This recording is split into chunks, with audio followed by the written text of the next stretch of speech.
मुमताज साहब ने, जो मदरसे के नाज़िम है, जिन्होंने इस इदारे को कायम किया है, आप लोग उनके लिए दिल से दुआ कीजिए कि इदारा बामे उरूज तक पहुँचे और जितने भी खवातीन हैं, जितने भी मर्द हजरात हैं, वो अपने बच्चों का उस मदरसे में, अपने लड़कियों का एडमिशन करवाएं। जितना ताउन हो सके आप वो ताउन कीजिए, जितनी इमदाद हो सके आप वो इमदाद कीजिए, क्योंकि अगर आज के वक्त में, आज के दौर में अगर आप 1 रुपया भी किसी मस्जिद या किसी मदरसे में, मैं ये नहीं कहूँगी कि मैं मदरसे वाली हूँ तो सिर्फ मदरसे में ही पैसा लुटाएं, नहीं, आप अगर किसी मस्जिद में या किसी मदरसे में 1 रुपया भी देंगे, मैं 10 टका, 15 टका या 50 टका की बात नहीं, सिर्फ 1 रुपया की बात कर रही हूँ। अगर 10 औरतें मिलकर 1 रुपया देंगी तो 10 रुपए हुआ, वही 10 औरतें अगर 10 रुपया देंगी तो 100 रुपए होगा। तो मेरी इस्लामी माँ और बहनों, एक जन के सोचने से कुछ नहीं होगा। अगर आप लोग बाहर मिलके कोई भी काम के लिए 10 टका, 50 टका कहीं देंगे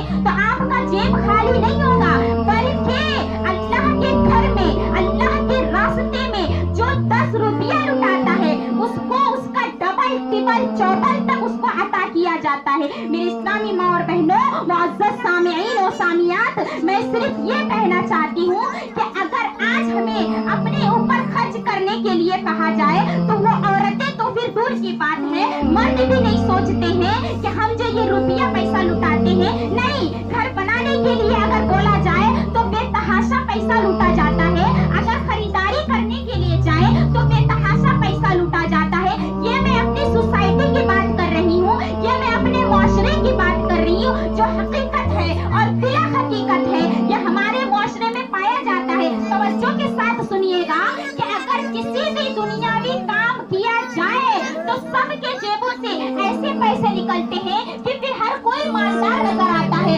हर कोई अमीर नजर आता है। लेकिन अगर वहीं पे बात आ जाती है कि किसी फातिया खानी में पैसा दो, किसी मिलाद खानी में पैसा दो, लंगर लुटाने में पैसा दो, किसी मदरसे में पैसा दो, या फिर किसी मस्जिदों में पैसा दो, किसी मौलाना को पैसा दो, तो फिर उनके जेब से पैसा 1 रुपया नहीं निकलता है। ये क्या हकीकत है।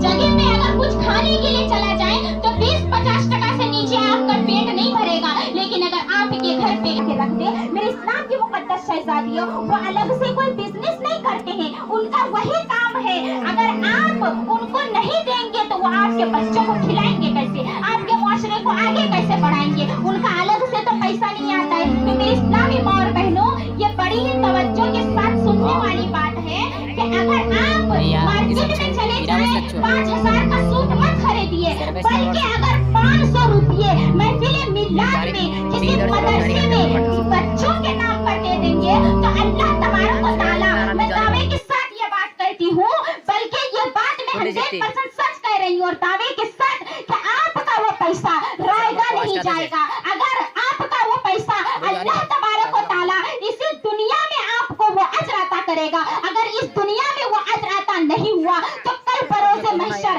कल बरोज़े क़यामत अल्लाह तबारक व तआला एक का बदला 10 गुना आपको अता करेगा, लेकिन आपका वो पैसा रायगा नहीं। दीने इस्लाम सीखने की सबसे ज्यादा जरूरत है। हमारी खवातीन को सबसे अहम चीज कुरान की तालीम सीखना, क्योंकि मेरे आका सल्लल्लाहु अलैहि वसल्लम ने हदीस पाक में क्या इरशाद फरमाया है कि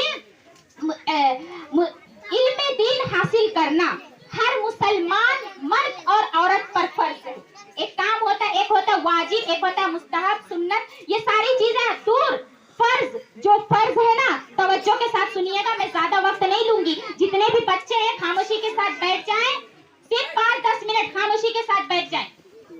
तो मेरी माँ और बहनों, सबसे ज्यादा जरूरी काम क्या है? इल्म दीन का हासिल करना। मेरे आका ने फरमाया है कि इल्म दीन हासिल करो, अगरचे तुम्हें मुल्के चीन जाना पड़े। तो आप सभी जानते हैं मुल्के चीन अलग कंट्री है, अलग देश में है। अगर हमें इल्म दीन हासिल करना होगा तो क्या हमें चीन जाने की जरूरत पड़ेगी? नहीं, आपका ये बहाना काम नहीं आएगा कि अरे हम तो इल्म हासिल ही नहीं कर पाए, हम तो दीन का तालीम हासिल